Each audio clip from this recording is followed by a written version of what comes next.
nervous? No. Where's your answer? Dennis Beckham, let the ball on! Dennis Beckham! Dennis Beckham! Dennis Beckham! Dennis Beckham! Oh! Oh, no! Oh, yes! He missed it. Welcome to the Suffering from Joy podcast. My name's Devin. That fucking sucked. That was a terrible game to lose. I think I'm going to be a little more optimistic than a lot of the fan base that we should just kick everybody to the curb and start over after 3 games. Really only one of which our highest ever signing has started. But we'll get into the meat of it. We are going to kick off with some referee shit because I know that's what people actually want to hear. Joining us today, Seth, it's been a while. Do you still know everything?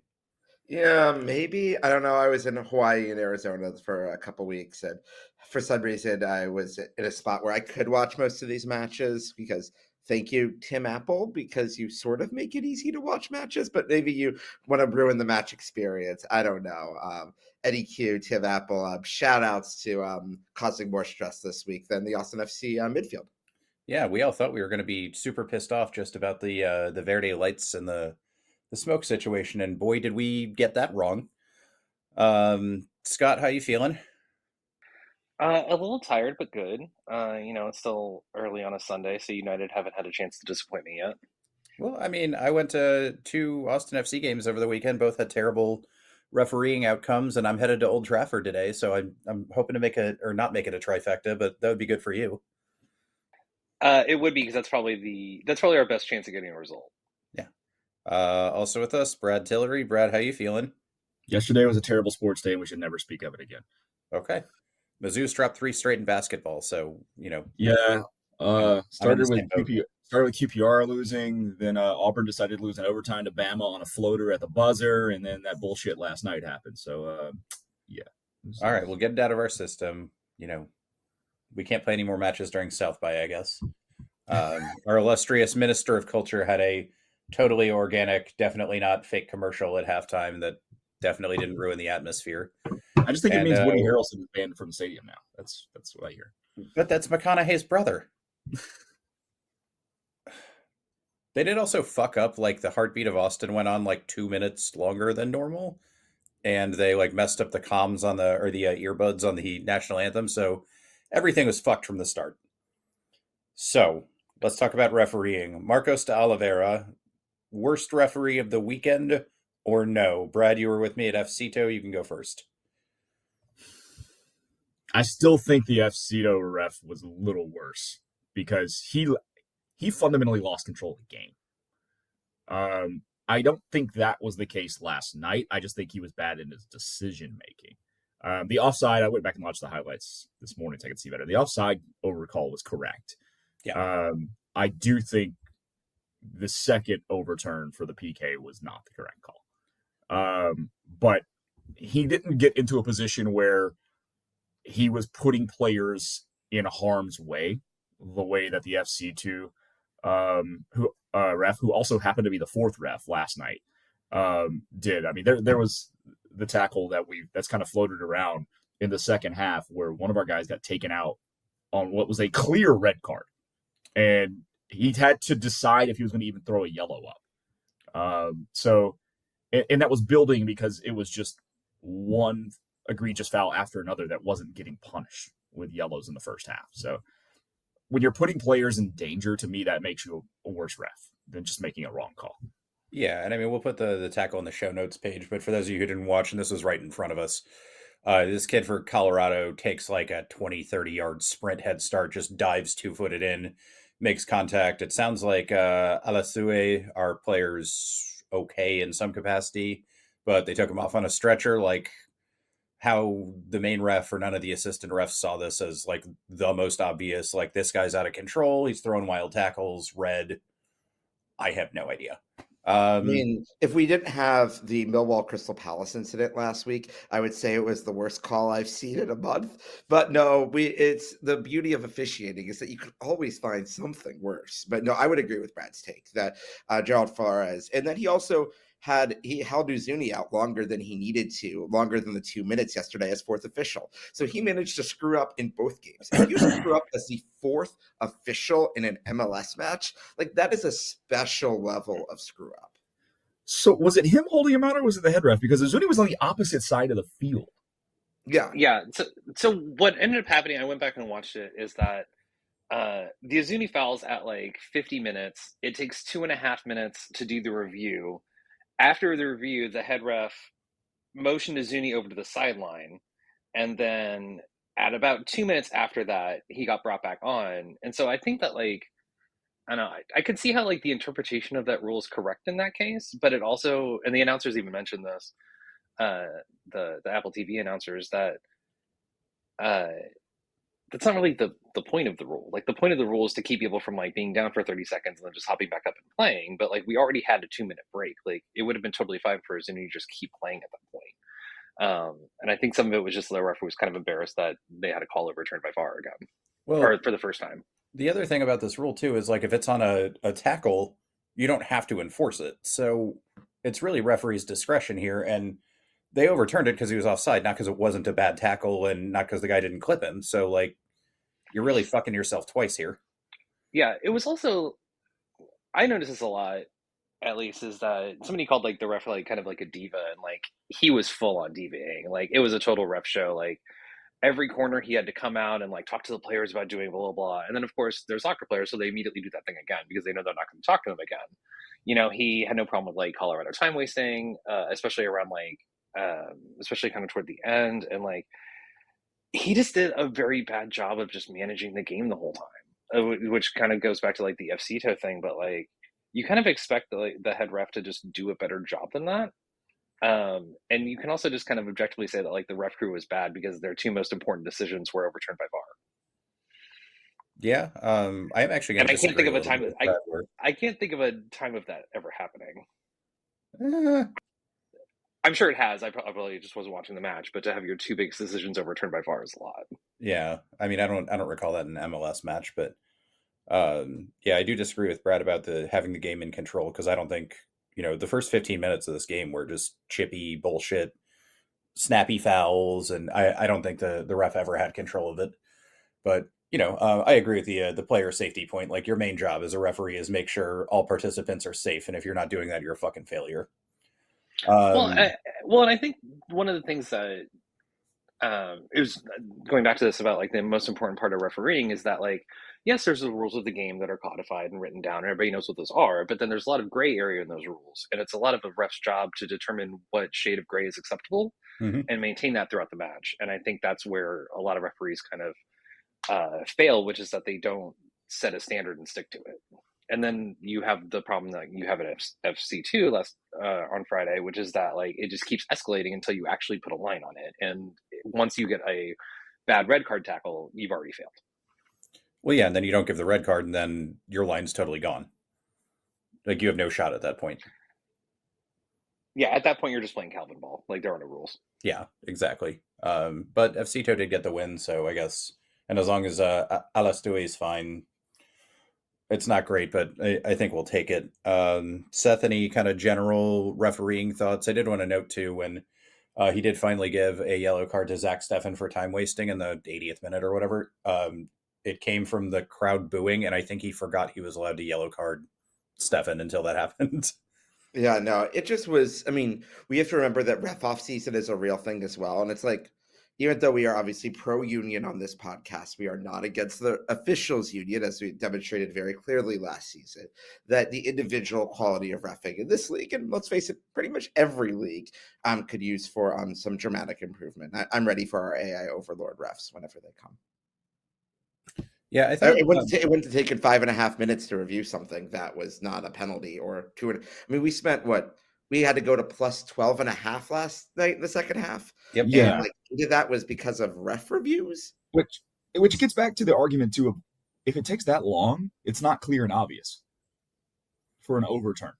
I mean, the first one was clear and obvious. Sure. Like, that should have taken, and even the second one, you could have figured that out in 15 seconds. Okay, the defender got to the ball first. Yes, was it a slightly dirty hit? Sure, but the defender got to the ball first. Like, they got the calls right, as much as we don't like it. But, like, they got to a point there. It shouldn't take 5.5 freaking minutes to do it. I don't think they got the second one right at all, but we'll get into that. I think we're all on the same page. Azuni was offside. That was the correct call. Nico made some noise about wanting refs to draw lines in the post game presser. But I think we're all on board that one was correct. He was offside and shouldn't have been a penalty. Correct. Okay. Yeah. So Seth kind of gave his case for why that was correct to overturn. Scott, I know you're kind of on the same page, and Brad and I are on the other side of this. So do you want to give us your kind of rundown, and then Brad and I are going to tell you guys why you're completely incorrect? Totally fair. But I would just like to point out that because Seth is on my side, we're correct. Like, you just have to understand that. He's been on vacation though. He said he was rusty. I asked him at the top of the show. That's been hanging out with the whales. Okay, we don't know. Great pictures, by the way. No, I think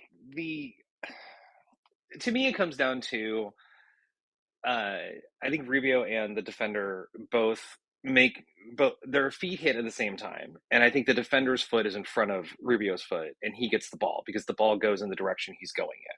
So from that perspective, I can see I think it's a defender got the ball, he won the ball. It's not really a foul. It's not a penalty.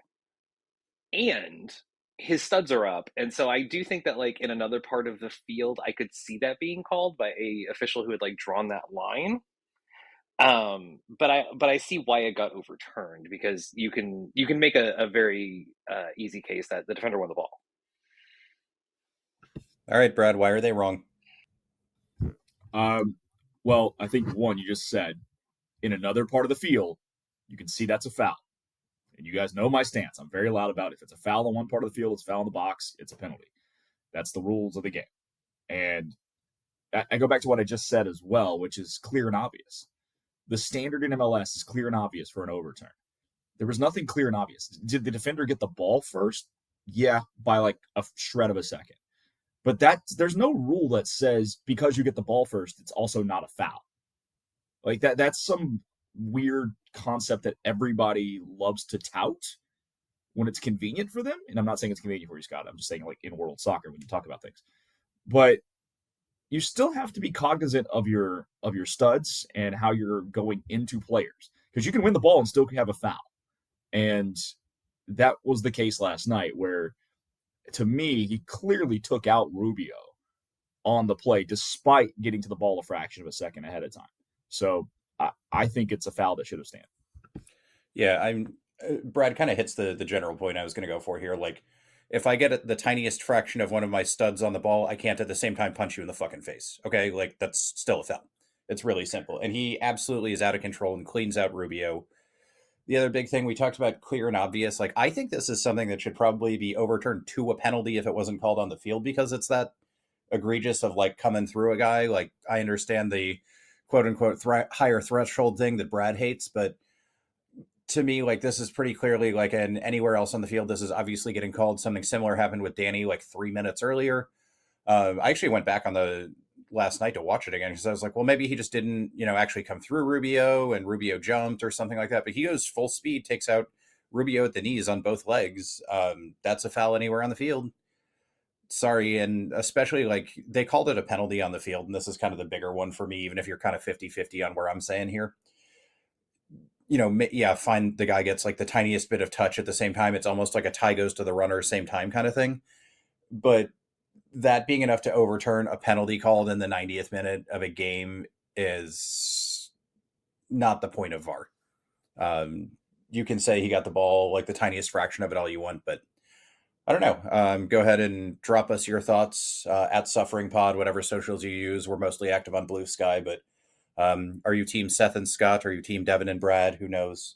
Let us know your thoughts. But any other kind of final notes on this? Because obviously we're going to not totally agree. But, and again, it's ridiculous. Whatever, 5, 6, 7 minutes of review. They did actually add it on. I thought they were going to give us 1 extra minute. But yeah, no, the crazy one was I was dual screening at the end there, the end of the Frisco-Chicago match, which had a penalty kick and a 3-minute review where they only gave +1 on top of the +7.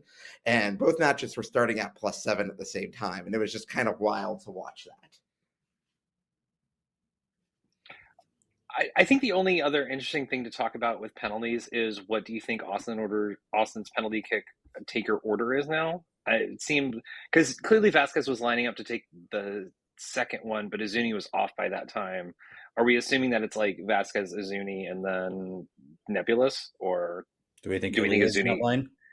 You know what? I want to find out the answer to this question. Yeah, I should have sent this as a question for Alex to ask Nico last night, but I'll have to get that like next time he's at a press conference and be like, "What's your penalty kick order?" You should have. Actually, fun fact, I'm watching the same Chelsea-Leicester game as Seth, and he's ahead of me, so I can see what's happening in the game ahead of time on Seth's TV while we're on video. This is fun. Yeah, no, the glories of using an antenna in the office here. We use an antenna and on Telemundo. That all works on that front. Also, the other breaking news that's coming in from this is a complete curveball, unless you guys have seen this. That did you guys see who Bowling Green just hired as their football coach? He's brought in Eddie George. Well, he's from Ohio, isn't he? He's from Ohio, but I'm sorry. Like those are the two things that are breaking across my computer right now. It's very funny to see Mark Cucurella throwing outside the box and Eddie George getting hired. At the Very, same very time. Wait, He's fair done a context. pretty good. I believe he's Wait. done a pretty good job at Tennessee State. He's done a very good job there. Yeah. So I realize I'm getting old because all of the people that I remember as players are now coaches. And we didn't even talk, and I see you guys didn't cover this on the pod last week, but the fact that Tigres had a player who played 90 on Saturday, retired on Sunday, and then became their manager on Tuesday and got a result. No, we didn't cover that, but we really should have. Well, I think that news dropped after we recorded. Yeah. I'm going to blame the But- fact that I gave Seth vacation time. So no more PTO, guys. We have a job to do. But yeah, any other kind of general referee comments? I do agree. He was kind of like, it's all about you. It's all about you, Michael Oliver. It's all about you. Please pay attention to me. And I mean, it's a personality type that is not uncommon against referees. I like to say it's not all of them, but it's a fair amount. But yeah, anything else before we move forward? Nope. Okay. Let's go ahead and talk about the stupid goal we gave up. Whose fault is this the most? Scott, you look ready to go. So, first, Jordy Mihailovic is really good, and so's Navarro. There's a reason why like those two guys are DPs and get paid what they do. The most interesting part of that goal to me is that a few seconds before Mihailovic gets the ball, Navarro fakes a run and forces the Austin backline back. And and with that run creates that pocket of space for Mihailovic to get the ball and to get the through ball to him. It also put the Austin defense back far enough that he stayed onside when the ball came through. It's kind of it's a beautifully perfect goal because at no point do I think that anybody in Austin could have done anything about it besides cutting out the through ball. But the pass was so perfect that there was no chance of anybody doing that. And then Stuver's just running out because that's his only option at that point. Like he just has to hope that like Navarro isn't able to chip him correctly or chips it over and has to force the shot. You know, sometimes other teams score really good goals, and that's a really good goal. Yeah, I thought Hindsight could have done better playing the offside line, but I understand it's not the easiest situation because he does like he makes this little like dart run, and so Svatek pulls out, and so he gets the inside track on him, and Hindsight drops. So one of those two things needs to not happen. Yeah, it really is one of those like game within the game things that like Navarro's good at, of like using his runs and his movement and his gravity to manipulate the defense. And that's something that I think Vasquez could learn to do a little bit more of. Yeah, and I think kind of the passing angle of that too, like Owen or whoever we have up there still learning it too. Seth, did you want to jump in here? I mean, I would go with more Hindsight. It's like you have to know where, especially when you're the established starter and Svatek is not the established starter, you have to be the one. He's effectively the vice captain of this team at this point, which is also kind of crazy. But that a guy that we picked up on barely above league minimum is now like one of the team leaders. But that's MLS and how that works sometimes. And he should have been setting the back line there, and that's something. So I give him more of the blame than Svatek there. But yeah, again, occasionally you're going to give up goals like this. That's sort of inevitable. I don't know. I look back at this match and I feel like, okay, Colorado played well enough to deserve a goal. We probably played well enough to deserve a goal as well, and we didn't get one. Happens sometimes. And I mean, it was a really nice finish. And Rafa Navarro, it was cheaper and is a better striker than one that we have right now. I hope I can eat my words by June 7th when we go there to Colorado, but that's where I see it as right now. We'll see. Colorado was weird in this game. There were patches where they looked like a really, really good team, and then parts of it where they looked like a bunch of amateurs that didn't know how to do anything besides foul people. So it was kind of hard to tell how they were going about. Brad, any thoughts on the goal? No, I think you guys kind of hit it. It was a really well weighted pass, and split the defense perfectly. I mean, sometimes that's going to happen. I mean, we had one, the beer root pass that was barely offside for Zuni on the PK. Like that was a similar pass. Like the defense was actually in good position for the most part, but Beeroo split the defenders in an inch perfect way to slip a Zuni in there. Like, sometimes it's kind of like, I go back to American football. A perfectly placed pass can't be defended, no matter what you do. And even if you take the right step, if somebody puts that perfectly placed pass in there, you're screwed. And that's kind of what happened last night. They made the one clutch pass that we didn't, and that was the difference in the game. Besides, a PK that should have been left alone. Yeah, and I thought we could have done better before the ball gets to Mihailovic too, but those are errors that are going to happen. Yeah, I mean, fundamentally, we've given up 2 goals in 3 games. Like, the defense is not my concern at all for this team moving forward. So how do we score more goals? I take a more positive outlook on this than most people will that are going to listen to this. There's a lot of chatter last night about why did we spend all this money? Nothing's happening, blah, blah, blah. First of all, like I said last week, it's game 2, it's game 3. If you're not willing to give a new coach with a largely new roster at least 10 games in MLS to try to figure some things out, then I don't know what you're watching or why you're watching.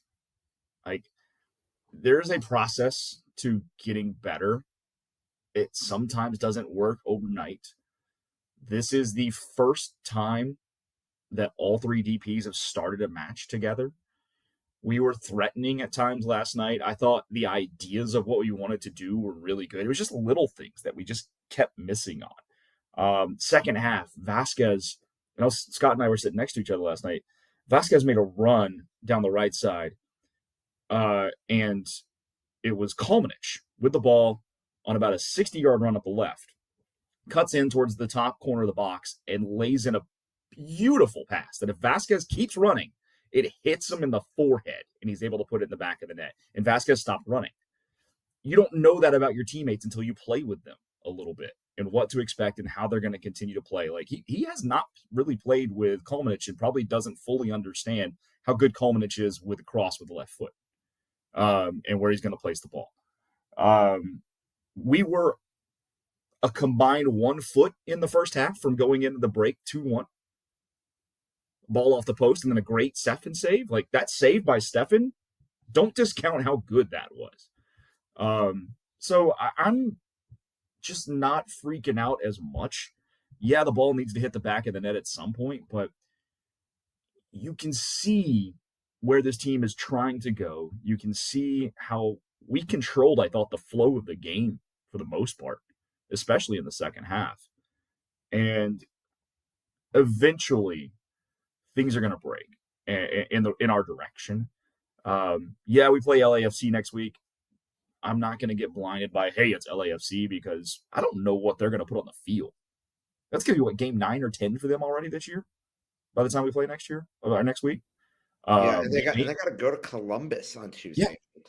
Yeah. And it's at 8:30 local kick Eastern time. Like, and then they got to go play a 12:55 Saturday afternoon kick. If that were Miami, the game would be on Sunday.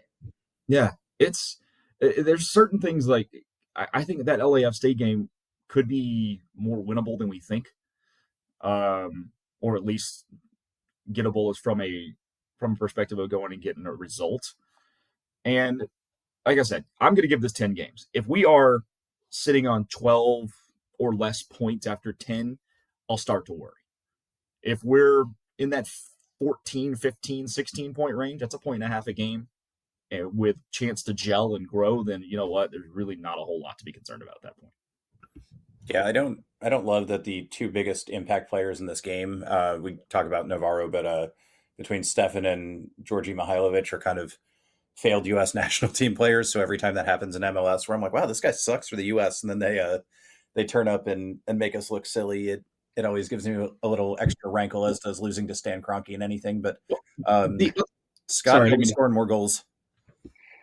No, also he wasn't available last night, but Colorado also has Sam Vines, former few appearance national team guy who didn't stick. I would rather have the problems Austin has now than the problems we've had in the past. Like Brad said about like defensive structure, and we've given up 7 shots on target in 3 games. That usually was a 1 game total for us for the last couple of years with Stuver. The defensive structure looks better. You can at least see the passing structure looks is there. I would much rather be like, oh, why are all these high talented guys not clicking yet? Be a problem than like, oh, we can't defend. Like as kind of a thing. Like I think the problems are different, and not that like these problems aren't valid, but I would rather have these than just like be bad all over the field like we were the last 2 years. Yeah, and we like mixed it up. We tried different things. I don't know if you guys could see this from where you were sitting, but about halfway through the first half, when we really started to pick it up, we sort of flipped into a little bit more of like an angled game. So we essentially overload one side, and unfortunately, we did it with the side Bukhari was on at the time, which kind of led to its own problems that we later flipped him and fixed. But essentially, you have all 3 of the DPs in like the center and right half of the field. So then you have all of this extra space that you've dragged the defense over in for Biru to come up and make some plays, Owen to drift over there and make some plays. And I thought it was nice to just see like, okay, well, we tried this and it's not really working. Let's shift kind of on the fly and try a couple of new things. And yeah, a couple of them came off, like the Uzuni header actually came off of kind of a nice little combo play out of this. We're doing new things. It's not all there. I agree with you guys. Like 10 games, if we still look like this, it's a problem. Right now, it's a gelling thing. Give it time. It's not like we're playing every 3 days or anything. Yeah, LAFC away looks scary on paper, but we were absolute dog shit last year and drew twice against them. It's MLS. Just go enjoy the game. Seth, anything you want to add? How do we score goals? I mean, at a certain point, we haven't. It's kind of amazing to me that we're 27 minutes into this podcast right now, and we have barely talked about Danny Pereira. How we score goals is we need a midfielder who advances the ball through the field to get the ball to our front 3. We can't be exclusively dependent on the wings. I mean, another thing we haven't talked about so far is that Mikkel Dessler's injury last night. Like, I don't know. Hopefully, it's similar to Julio's timeline. It's 2 to 4 weeks. I don't know that. We won't probably know that till probably midweek. I'm hoping it's not longer than that, because if we can't advance the ball clearly through the right, I mean, Gallagher is fine, but he's not Dessler. Like, we get to a point there, we need to advance the ball through the middle of the pitch, and we need to be able to advance the ball on the left side of the field. And that is going to be a huge gap. And I thought Owen looked fine yesterday. I thought Danny was, if I were Nico, I would have subbed off Danny at 45 and put on Sabovic right there. And Sabovic was okay last night. He wasn't amazing. But, like, getting to the point here of, like, we need a midfielder that can advance the ball to get to our front 3. So 2 thoughts on that, because you're right. And one, I keep saying, Owen and Danny are too similar of a player. And at times last night, they were practically standing on top of each other, like within 3, 4, 5 yards. If you're going to have that similar of a player on the field, you need to spread them out so that forces the defense to stretch out a little more as well. To link the midfield, I think Sabovic needs to start. I thought that after week 1, seeing what we saw, I have not seen anything to dissuade me from that. And Danny Pereira is the guy I would take off. We got some feedback after week 1. I was like, are you crazy? I'm like, he's Danny. I'm like, guys, what has Danny done to earn his position as far as like being a locked-in starter here? Because at some point you got to go with current form. And he right now, for what we've seen so far this year, is not in the top 3 midfielders on this club. The idea that, and I've got a wild theory I want to throw at you about Danny here today, of something I think Roto might consider. But one other thing I wanted to hit about last night's game before we continuously move on, or before we fully move on.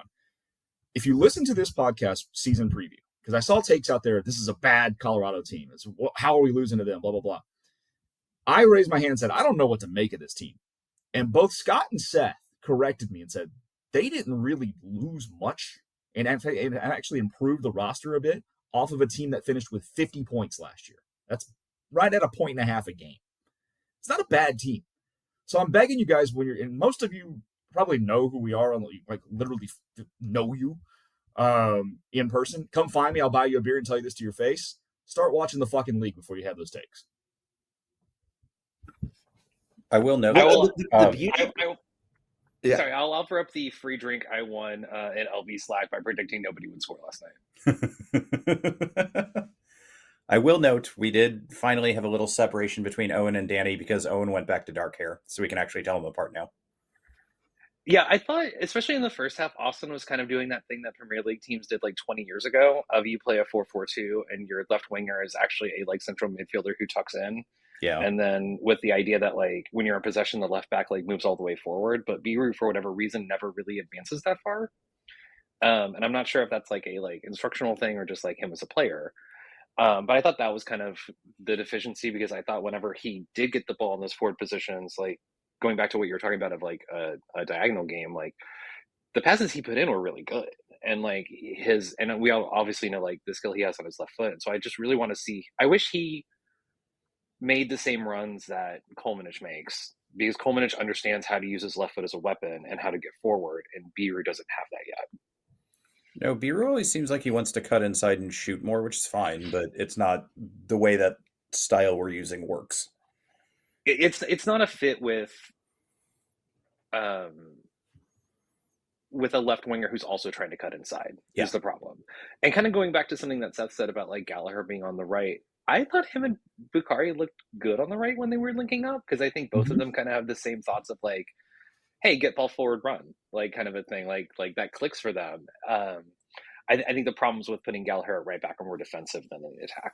Yeah, there were two late in the game where they played like a 1-2 and all Gally has to do is square it. And I mean, the ball's coming out of the air. It's not like a simple pass, but if he squares it, Vasquez is there for a tap in and he like flubbed both of them as little like flip hits up in the air. But the movement's good. Sharpen it up. Brad? I want to take you guys back to the Danny conversation before we leave it totally, because I had a theory that I want to throw by y'all. Is Danny Pereira here next year? So if we see progress, Devin and I were at the game Friday night. There's a 17-year-old number 8 on that team named Herman Torres, who is pretty damn good. If he is able to progress this year and really be the leader in the midfield that we think he can be on FC2, had a goal, really played a very solid game the other night all in. The run he made on the goal was a great little cutting diagonal Diving run. header too. Huh? Diving header too. Yeah, diving header in. We signed Sabovic last year. Danny's 24 now, all right, in his 5th year in the league. My feeling, and there's always been this assumption that Danny's going to get sold overseas. I don't see it. Unless he takes a massive step forward, I don't see it. I think he's a career MLS player, maybe has some value down in Central and South America. But I don't see like the big move to Europe that everybody's talked about with him from day one. If he and Owen, as I believe they are, pretty similar players, I think you lean towards the 20-year-old, the 24-year-old who's on a cheaper contract. Do you think about trading, if Irvin Torres is able to progress, do you think about trading Danny in league or selling, getting some of that back or creating some more GAM and bringing up Irvin while Sabovic starts in the midfield next year and having Irvin as a backup? Because if I'm Roto, I'm gaming that situation. All options on the table. I mean, this is the whole point of having an academy is to be able to produce players. I mean, Scott is a Manchester United fan. There's many things to say that Manchester United is doing wrong, and we could fill a 5-hour podcast without trying. But one thing that they've been historically really strong at is developing an academy that can produce players that come into the first team.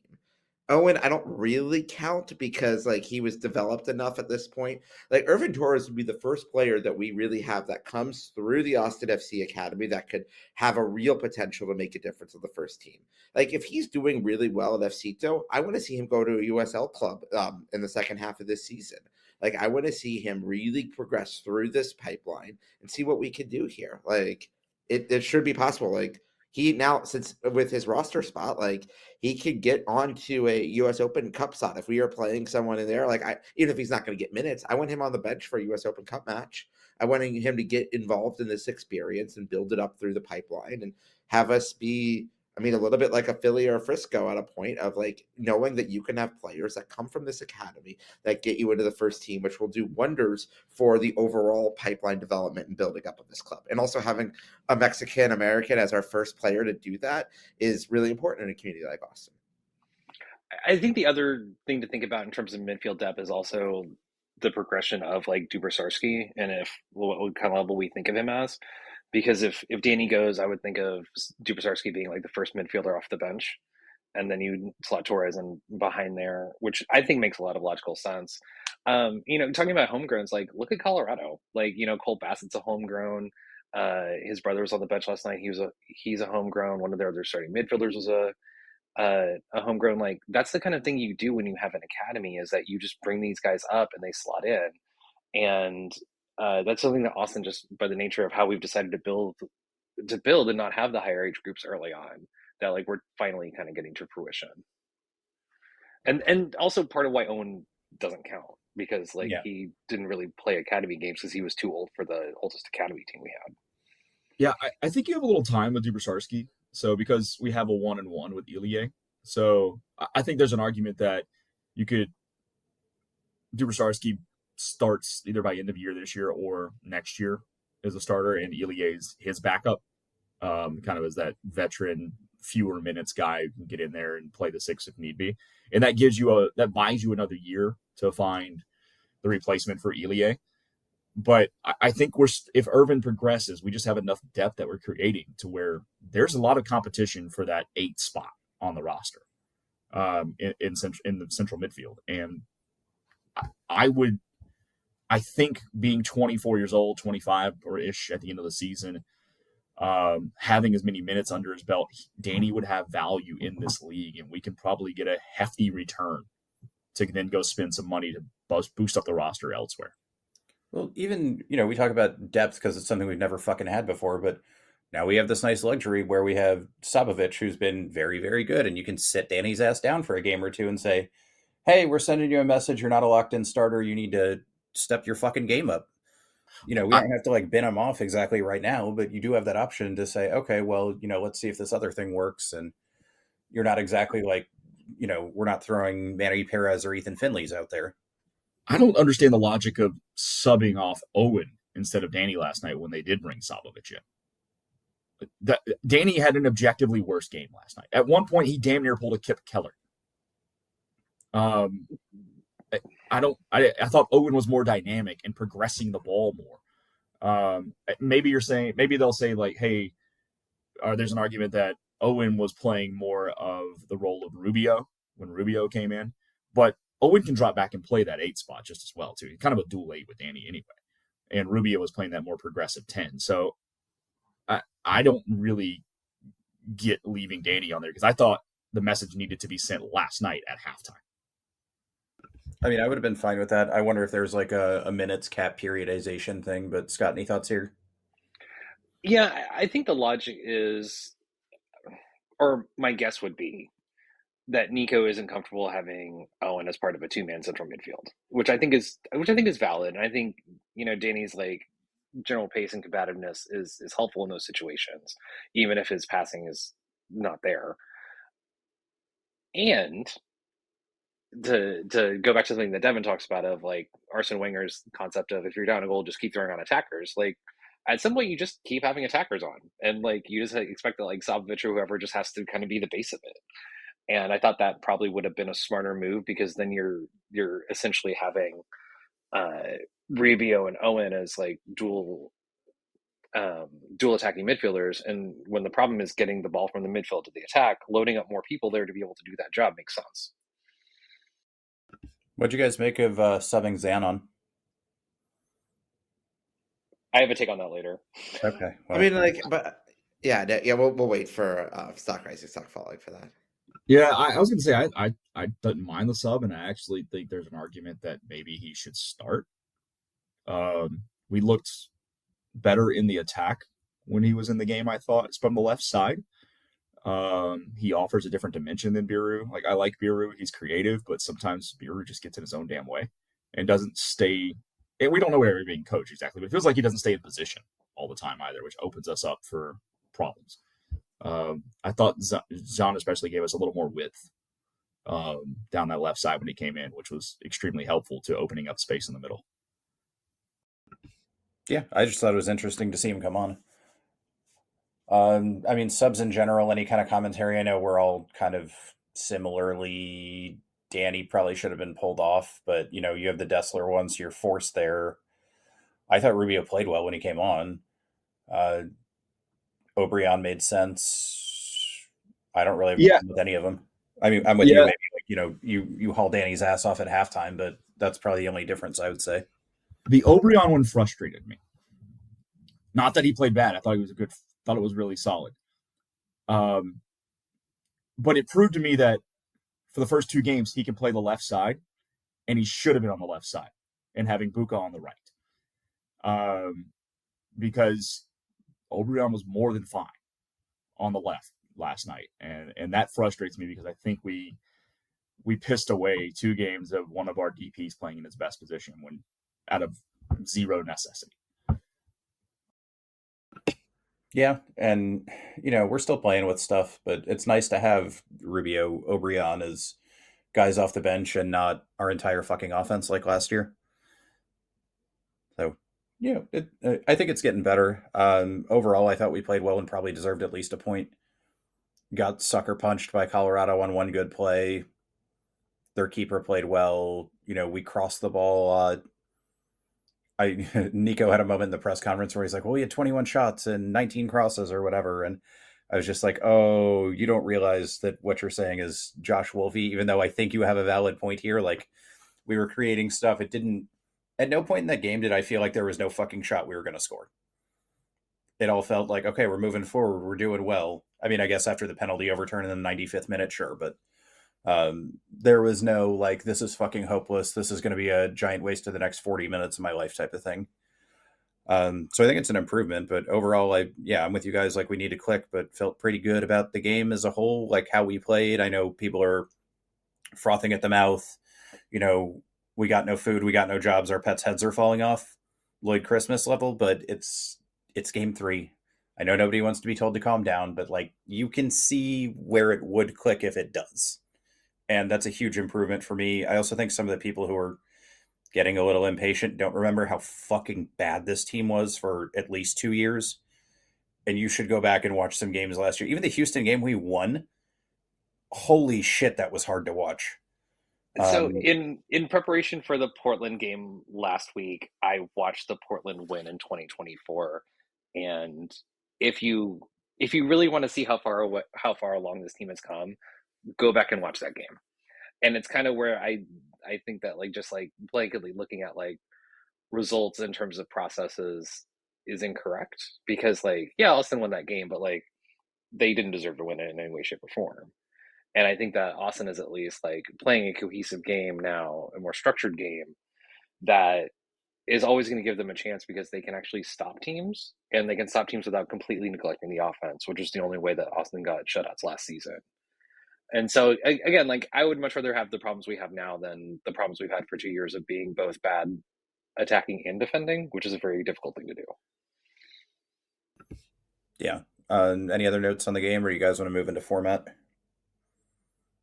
Let's go to format. All right. Well, Seth, you're back. Give us your stock rising. My stock rising here. I gotta say, we haven't really talked, even though obviously there were no goals last night. I actually thought Osam Bukhari looked pretty good last night. He was getting to a point of that he was creating chances. He was getting to a point of there was energy there. You're like, we talk about him being back on the right, but like, if we could get system into a right, like, you can see how the goal opportunities will come. You can see how the assists will be created. You can see why he was a designated player. Unlike Emiliano Rigoni, where you could not necessarily see that in that role. I was at least like, oh, I see why he's out there. It makes sense. Let's figure out how we actually get this to connect. But like, you could see the thread lines coming together there. So I was happy with that in an otherwise lackluster performance. Yeah, I think that's a good shout. Scott, how about you? We kind of touched on it earlier, but Guilherme Biru, both from his attacking and putting balls in, and also he had a great dark arts moment in the first half where Colorado kind of had a rush with Mihailovic and Navarro, and him and Cole Bassett were in a foot race on the other side, on the backside, and Bassett was running because he knew that if the cross came through, he was going to score. And just as soon as Biru realized he was going to lose, or it was going to be close enough that he wasn't sure if he was going to win, and before the referee ever looked over to that side, he grabs Bassett and keeps him from beating him. And that ultimately is why Bassett never got open on that side. And it was just a great, like, okay, he's getting it. Like, he's a young player, but like, he's understanding how to play this game in a way that like you get away with stuff like that. And that's important. Yeah, that was right in front of me. It was great because you could see Bassett like totally turn, and I like looked over to the ref and I was like, oh, he didn't see that at all. Bassett was so mad, and rightfully so, but like, it was perfectly timed of like, I'm going to get this foul in before the ref looks for it. Yep. Well, and I mean, you foul him early too, so even if it gets called, it's not dog so or anything like that. So maybe may not even get a card, even if the ref sees it. But yeah, I enjoyed that nice little tidbit. Brad, stock rising. I thought John Gallagher was really good last night, coming on an immediate sub role due to the injury. Defensively, he was typically adequate. Gallagher. I thought he provided something in the attack that we may have been missing a little with Obrian. He linked up really well, had a couple of really good overlaps, put in a ball into the box that I think was like the 89th-ish minute that Vasquez tried to do an interesting little almost scorpion sidekick or whatever to it and nearly got it in. And if you watch that back, Bukhari was running either him or Obrian was running off behind Vasquez too. So like there was a runner right behind him in the middle of the goal that would have been unchecked. But yeah, I thought Galley was pretty good last night. Yeah, no complaints. Like I said, he got in good spots. I agree. He combines well with Bukhari because they're both playing the same game. Yeah, I really wish one of those passes that I talked about had come off, but I'm going to take Sabovic just because I don't think there's a way you can't start him next week. And anybody who goes from bench player to starter, it's got to be stock rising for me. So taking the low hanging fruit a little bit, I think there, but that's where we're at. Scott, I'm going to come back to you for stock falling. I'm not going to take the obvious one that we've kind of beaten into the ground, and I'm sure somebody else is going to take. My stock falling is actually Owen's decision making. There were a couple times where he was pushing the ball forward, and we kind of had numbers, and he had options, and he just didn't choose any option. He just kind of put like a weak shot forward. There was one where he clearly missed like slipping Dessler in to get a cross in. There's one later in the game where he had the ball and Azuni kind of makes a kind of circle run around to create some space for him, and he just weakly shot it with his left foot at Stefan. And that's kind of the, we talked about like needing offense and needing the midfield to get into the attack, and like those are the moments that you really need the results to come out, and that's really the next progression in like Owen's development is, can he make that right decision there consistently enough for this team to score? Yeah, you can definitely see it when we're on those breaks too, where it's either he takes too long to make the decision, he doesn't make the decision at all, he picks the wrong thing, whatever, but you can tell he doesn't have a ton of minutes as like a true 10 under his legs, at least at this level. And, hopefully that'll come, but you look at, even top players in the league and where the ball's going, they know what to do, they're making the right decision. And yeah, I agree. I think it's something to work on, but I don't think that's a fatal error. Seth, you want to go next for stock falling? I mean, I guess I'll take the obvious one here and Danny, but it's a question of, this is my first real big test of Nico Estevez is like, who's starting? Is it Sabovic or is it Danny that's starting? Like, what lineup do we see on Saturday? And if Danny is continuously starting, the chance about what Nico is doing, and is he just someone from the Greg Berhalter, Josh Wolf family things, will get louder and louder if Danny Pereira is starting on Saturday. Yeah, I think it's really interesting that I was like one of, if not the loudest person, like this is a fucking horrible hire. And I'm like, guys, it's 3 games in, chill the fuck out. Yeah, Everybody's no, already but trying to like get him there fired. is like our fan base has gotten to a point of, and we've discussed this on this podcast multiple times before, of just being overly emotionally driven and doesn't quite understand what is really going on here and has no long-term vision towards this. And oh my God, we don't have 9 points against teams we should. Calm the fuck down, people. Like, you get to a point this season, we've gotten to, I mean, there are 2 teams with 9 points right now. Congrats, Philly and Vancouver. I didn't see that coming in Philly's case, and I probably didn't see it coming in Vancouver's case either. Guys, MLS is going to MLS. San Diego has 7 points so far. Like, does that mean that's what it's going to be after 34 matches? Probably not. But you never know here. And, like, it's a long season. And our goal here is to get 50 points. And Brad's already mentioned this here. Like, we've got plenty of time to get 47 points in 31 matches. But that doesn't mean drop easy opportunities here. But just like, calm down here. But if Nico does that, if Nico isn't making adjustments like we saw, like, okay, let's get Izuni into the starting lineup. We've done that. Like, he's done the logical things so far. So let's see. His subs yesterday, I mean, there's a case that he gets the stock falling for his sub choices. But we can go on that if we want to. Sure. I mean, which subs would you have done? Like we talked about Danny, but anything else you would have done differently subwise? Yeah, no. I would say that yes, you obviously have to do Danny there. Like, maybe you see Vicinen on for a little bit. I mean, Heinzike wasn't playing amazing yesterday. You get to a point there of like, why do you bring? I mean, Rubio actually did sort of draw that, but like he was fine. I don't know if he would have necessarily have been my choice to come in there. Maybe you give out CJ a little run instead of him, but that's just the way I look at things here. Yeah, I don't think I have a ton to add there. I just, like I said, I thought the Jean one was a little unexpected. Not that I thought it was bad, but I thought it was weird to see him on there after Uzuni, who is also an attack crosses guy, came off. So maybe the timing on that was a little odd to me. And I mean, we're gonna have to like rotate these guys in and see him at some point. So maybe it's hey, we already had one fullback go down. I don't want to really push Biru too hard or anything like that. Who knows? And hopefully we talked a little bit about Dessler, but to me that looked like a classic, 3 to 6 week hamstring. Hopefully we see him in April. And it's not the Pedro Neto one where he literally like ripped his hamstring off the bone, which is disgusting. But yeah, Brad, I'm going to go off on that little tangent and go to your stock falling. Yeah, Seth actually said somebody can make the case. I was going to Nico. I thought the 2 things that stuck out to me were obviously Danny staying on too long. I mentioned it earlier, but Obrian playing on the left after being on the right when Vicardi still stayed in the game was concerning to me because it goes back to the first thing we talked about the first 2 weeks, which is why was he playing there in the first place for Buka? I also would make the argument, because Seth brought it up, and I didn't even consider it until just now. CJ Fodre might have been a better sub than Obrian last night. As much as we were having to cross into the box because of the way Colorado started playing, having that extra bit of height in the box would have been nice. And CJ is a left winger. That's what he played for FC2. So I think that Andy Alford's a little more, Obrian's fast, but CJ's no slouch in the speed department either.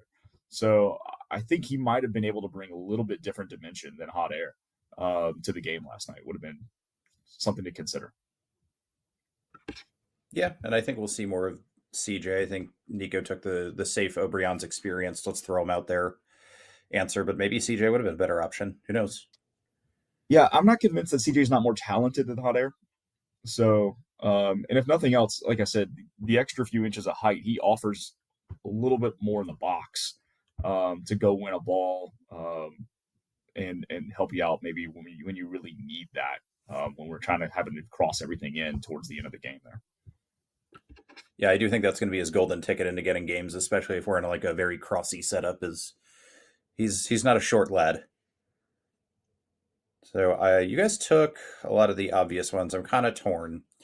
I want to go with refereeing in general, but I think that's too much of a cop-out, so I'm going to give a little bit more of a substantive answer. And I'm going to put Svadok as a little bit of a stock falling, just because, we watched him last year a little bit and he was very like assured, calm, safe defender. He looked a little frantic, like we kind of talked about the goal. Maybe it's his fault, maybe it isn't.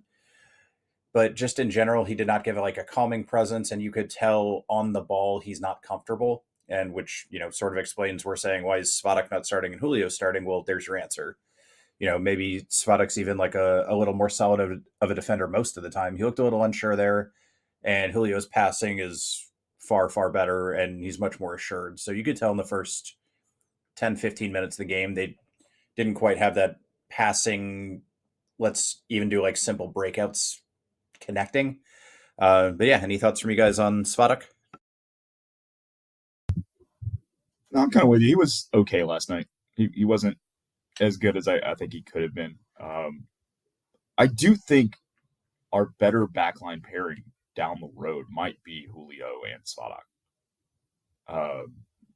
Just for Julio's ability to progress the ball and Svadok's ability to stick his head when a boot is coming up anyway and trying to head one like he did near midfield towards the end of the game last night. Just not giving a shit. Yeah. I think some of what was going on with Svatak, I think, is that Heinzike is not an ideal defense partner for him because I think they're a little too similar. And I think that if you're only gonna pick one of them, I see why Heinzike starts over him, but I would start Svatak over him next to Julio because I think that's a better balance. Yeah, that makes sense to me. Moment of suffering. I'm gonna go first. Actually, mine was on the penalty at the end of the game. I thought they were reviewing, or the Uzuni penalty. I thought they were reviewing to see if it was a red card for Dogso because they changed the rules around. Like, as long as you're playing the ball, if it's in the box, it's not Dogso. But it didn't look like he played the ball. He just whacked him down. So I was like, oh great, we're gonna like tie it up, and then we're gonna be up a man. We're gonna win this game. And then I slowly realized they were reviewing if it was a penalty. And like I saw it live and I thought he was onside. So I was like, okay, well, no, if it's offside, they would have gotten that one pretty quickly. And then we had the whole thing where Azuni wasn't allowed back on the field, and it was a whole giant fuck mess. So that's mine. Let's go with Brad next.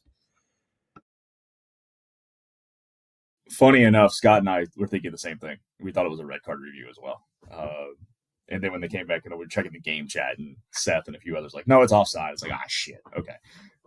So we knew it was coming before it got announced in the stadium. Yeah, I think mine, it's kind of we talked about the Danny back pass, but I think the one we haven't talked about is the 3rd minute Svatak back pass that led to a direct in on Stuver. Yeah, man, that was bad. I don't have any way of getting around that. But that was a shitty way to start the game there early. I was picking up Indian food right when it was coming in there, and I was pulling into my spot, and I nearly threw my phone across the car. It was bad. I was like, "Woo!" Yeah, but like I I'll said, say my biggest moment of suffering was actually when I had gotten home from picking up the food later in the first half, when we got to a point there where when we hit the crossbar on that the chance of, I think, 42nd, 43rd minute, and I was like, "Oh God." If those aren't going in today, like if we can't create opportunities from this is a horrendous sign for the second half. And I had already gotten my one team to wake up in the second half after Liverpool decided to sleepwalk through Southampton in the first half. I was like, there's no way that I'm going to get this twice in a day. Like, a team's going to be down 1-0. Like, okay, Liverpool has some talent they can pull on. I mean, also, he has more talent than we have at any point in our past history, but it ain't what whatever assistants are running Liverpool these days have in their back pocket. So it is, yeah. I was just like, when that shot hit the Stefan saved crossbar, I'm like, nope, this isn't our night. Yeah, I leaned over to Riley after that and went, that's not good. This is going to be a long game. Scott will tell you, I was already standing up about celebrating when the save happened because when he made contact with the head, I was like, this is in. And I was already up and cheering, and then sat back down and did the surrender cobra. Well, we do have a lot of suffering quotas here, so let's get them out of the way early in the season, I guess. Scott, how about you? So bear with me on this one. My moment of suffering was Zon Colemanich coming on. And this is no way a statement against Zon Colemanich as a player, as a person, or as his future career as a model, because he's there. If you looked at the showing up to the stadium outfit photos that the club posted. It's a like editorial cover for Zahn, but it's suffering because he only comes on when we're losing.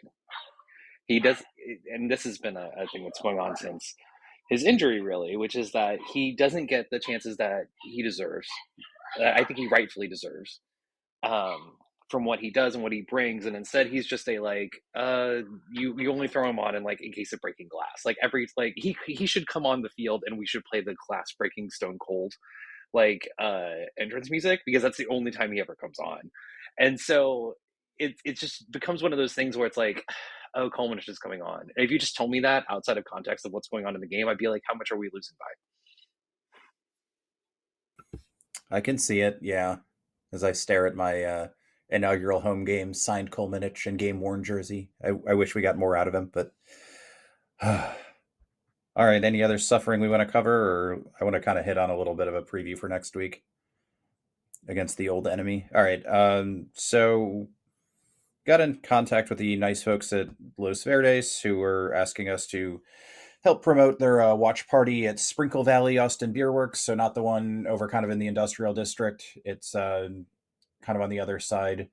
Nice open space. There's going to be a fundraiser for Queertopia.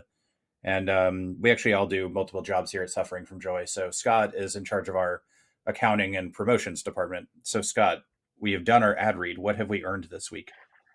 This week we've earned futures on Plucker's win coupons from the stadium, assuming that at some point Austin scores goals.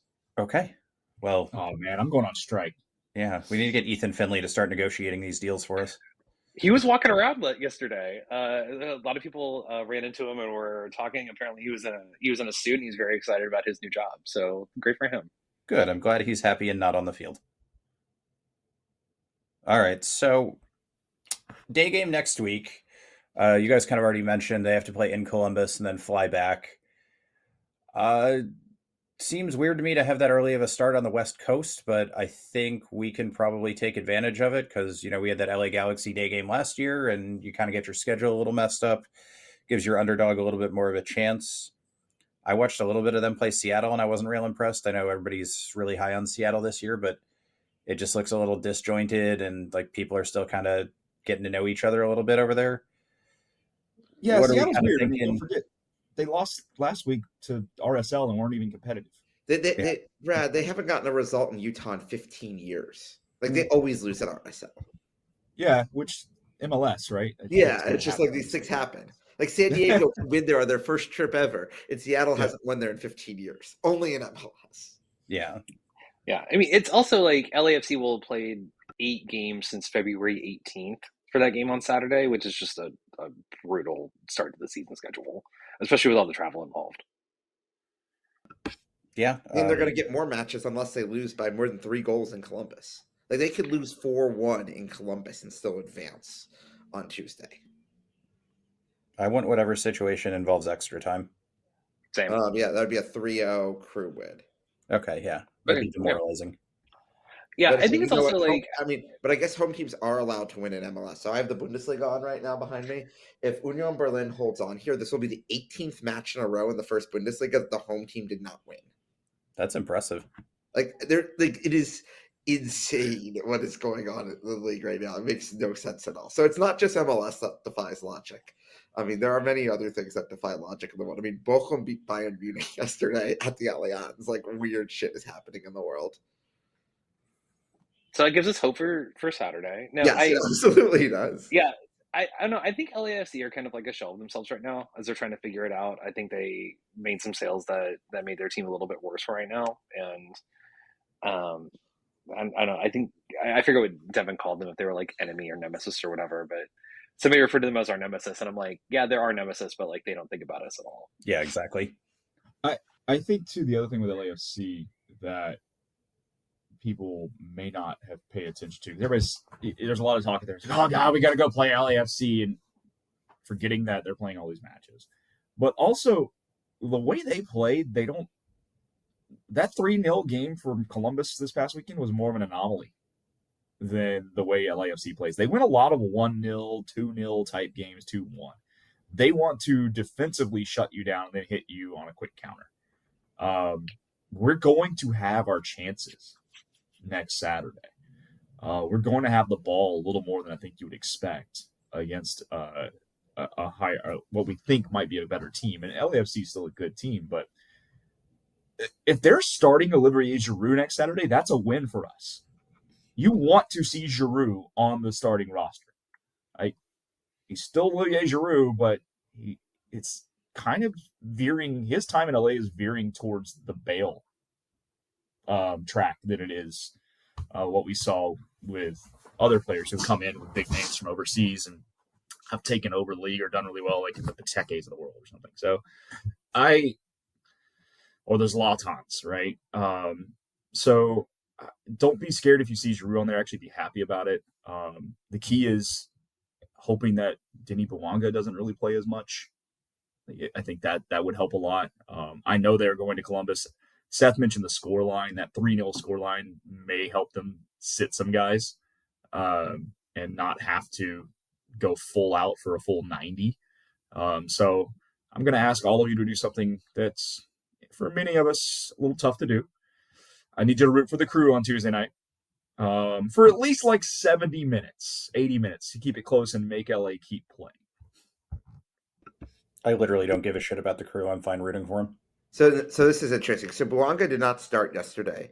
Before that, he had played every minute of LAFC's run and still got 32 minutes yesterday. I mean, it sounds like he's starting Tuesday. Oh, yeah. I will say, who looks amazing for them is their 19-year-old Venezuelan forward, David Martinez, who scored again, and he's been getting a bunch of minutes. They're going to sell him for a lot of cash in the near future. Must be nice. And but Olivier Giroud has not scored in MLS yet. So if you're going to do we don't have our betting sponsor suffering from joy, and we don't recommend sports betting because you're just going to lose money on it. It's illegal in Texas, Seth. It is. Hey, it is legal. Who would ever do that? Let's just recognize that Austin FC had a club betting partner in a state where betting is illegal. It is still one of the most hilarious partnerships, and I'm looking forward to seeing what new partnerships our friend Ethan Finley brings in. I mean, impress him with the snoot and just keep on hitting the over on the new partnerships here. But the over already hit. Yeah. Yes, I know. I suggested like 8.5 for a reason. Well, so I think what they're doing is I think they're making an official sponsor for each kind of liquor. And so I think I actually think like 8.5 might even, I think the over might hit on that. There you go. Kinds of liquors we didn't even know existed. When the we have official rock of Austin FC. Hey, I mean, Brad and I were talking about it last night, looking at the stadium, like that north facade on the north end, like it has empty spots, guys. Like if we're needing to raise revenue, like you put some big signage up, you got space for 3 more at least. Yeah, do that. Drop some jellyfish prices. We'll get moving on that. But yeah, I mean, I'm in the mood, and I think we've got the potential for a nice like fuck you 3-1 win.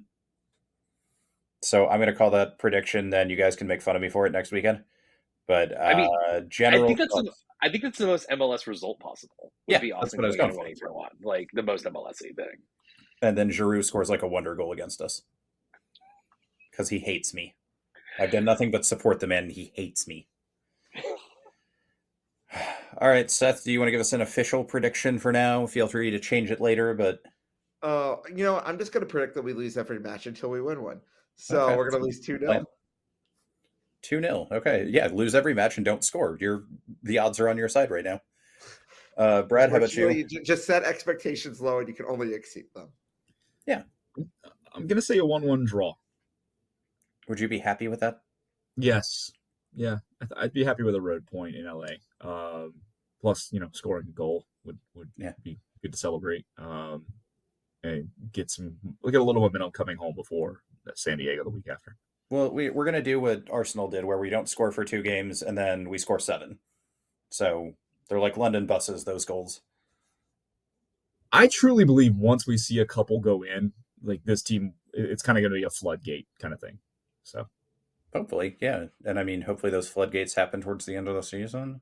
Or I guess we need to score before then, but hopefully we open some new floodgates towards the end of the season, get hot around the playoffs. Scott, prediction? I'm going to say 0-0 draw. No, okay.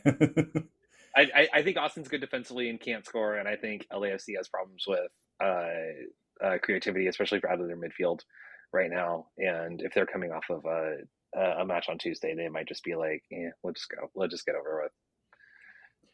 Yeah. So between you and me, one of us will get the MLSiest answer, and we'll be good. Wanted to do a tiny touch point on the FCTO match, since there's another one coming up this week at 5:30 p.m. for some goddamn reason. Boys came out and scored 4 good goals in the first half. It was a good show. I don't know what the fuck they're doing to the pitch. The bar's still open. I walked over to the little like burger place. That was the only food thing they had open. And they were like, we're trying to get the grill started. And I was like, no, I'm walking away from this place.